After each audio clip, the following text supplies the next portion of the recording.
un líder duro. Mató a la población de las ciudades que no se doblegaban a su mandato. Pero en privado estaba inquieto. Parece ser que Moctezuma era un individuo pasivo, incluso hasta depresivo. Cuenta la leyenda que después de ver un cometa pasando por el cielo de Tenochtitlán, pasó el resto de la noche llorando. Según pasaban las semanas, se volvió cada vez más paranoico. Pero en el culmen de su obsesión por lo sobrenatural, una amenaza muy real se aproximaba por mar. Los espías colocados a lo largo de la costa del Golfo informaron sobre algo muy extraño que no conseguían describir. No habían visto un barco en su vida, así que no tenían una palabra para describirlo. Por eso los indios se refirieron a los barcos como montañas que se mueven por el agua. En 1519, tras navegar desde Cuba, Cortés llegó con 11 de aquellas montañas flotantes y 500 hombres al Golfo de México, 320 kilómetros al sureste de Tenochtitlán. Las tribus quedaron atónitas ante aquellos hombres con armaduras de metal y animales que no conocían. Según avanzaron tierra adentro, masacraron brutalmente a las tribus que se resistieron, pero muchas otras se alegraron de poder proporcionarles comida y hombres. Una de las formas que uno de los jefes locales de la costa del Golfo utilizó para agradar a Cortés y su compañía fue con un grupo de mujeres que no solo estaban allí para las labores caseras, sino también, claramente, para hacer de cortesanas, para proporcionarles servicios sexuales. Pero entre las concubinas, una en particular llamó la atención de Cortés. Era la hija de un jefe que había sido vendida como esclava y se llamaba la Malinche. Desarrollaron una relación íntima y con el tiempo ella le dio un hijo. Ellos fueron las primeras personas de sangre mezclada del Nuevo Mundo. Pero era mucho más que una amante. Se convirtió en la intérprete de Cortés y su papel se amplió a consejera e intermediaria entre él y los aztecas. No solo era su traductora, también le contaba cosas que se estaban diciendo que se suponía que él no tenía que oír o entender. La red de corredores de relevos de Moctezuma le mantuvo informado de los movimientos de los españoles. Estaba claro que iban hacia la ciudad. Mientras avanzaba hacia Tenochtitlán en el verano de 1519, Cortés amasó un ejército de miles de hombres. El ejército de guerreros de Moctezuma contaba con cientos de miles. Iban vestidos de animales en el campo de batalla para intimidar a sus rivales. Parte de ello era espectáculo. Los guerreros llevaban distintos trajes increíbles. Los guerreros más importantes eran los caballeros, vestidos de jaguares y águilas. Los caballeros aztecas se iniciaban en sus órdenes con ceremonias sagradas en templos especiales como este. Este es el templo Cueva de Malinalco, uno de los 6 templos de esta remota ladera a unas horas al sur de Ciudad de México. Moctezuma lo terminó en el año 1502, poco después de su coronación. En Europa, Miguel Ángel estaba esculpiendo el David en la República de Florencia.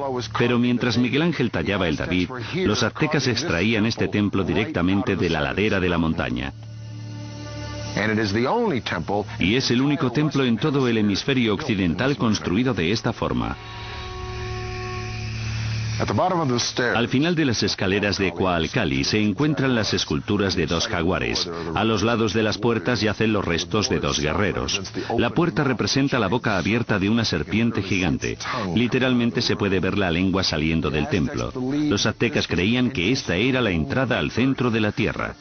Los guerreros privilegiados venían aquí, entraban en la sala con esculturas de águilas, les perforaban la nariz y ofrecían sangre en sacrificio para Huitzilopochtli, el dios de la guerra.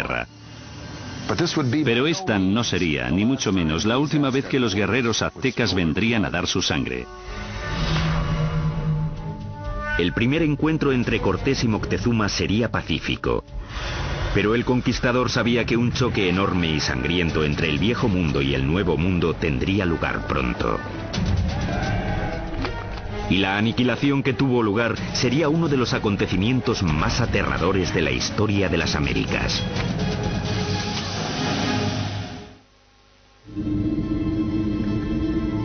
Otoño de 1519. El conquistador español Hernán Cortés ha llegado por fin a la brillante capital azteca de la que tanto ha oído hablar, Tenochtitlán. Cuando los españoles vieron por primera vez Tenochtitlán, debieron pensar que era una visión, que estaban entrando en alguna especie de sueño. Una enorme fuerza de guerreros nativos aliados contra los aztecas le acompaña mientras avanza por el paso principal hacia la ciudad. El encuentro entre Cortés y Moctezuma en el paso hacia Tenochtitlán tuvo que ser uno de los acontecimientos más impresionantes de la historia del mundo. Fue un encuentro entre dos mundos distintos. Cortés le ofreció la mano, pero en cuanto lo hizo, los nobles que atendían a Moctezuma le empujaron diciendo: no, no, no, es una indignidad total. Nadie toca a Moctezuma, el gran señor de la tierra. El encuentro de los dos mundos fue pacífico, pero lleno de tensión.